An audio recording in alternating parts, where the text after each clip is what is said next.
Ei, pessoal! Vamos jogar um vôlei de praia?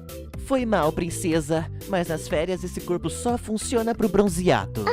Parece bem divertido, mas prefiro a minha revista. Nem, tô suave. Não se sinta pra baixo, querida. Eles iriam perder pra gente de qualquer jeito mesmo. Se duvidar, nem sabem jogar.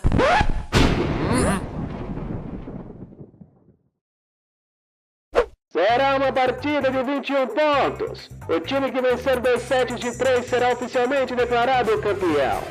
E eu serei seu árbitro nessa partida do time Ciclopes e a Charlie contra...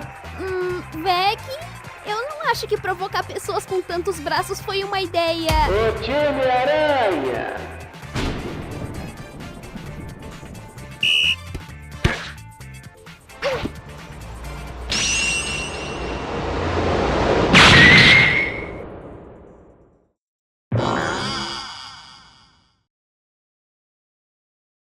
Ponto pro time Aranha.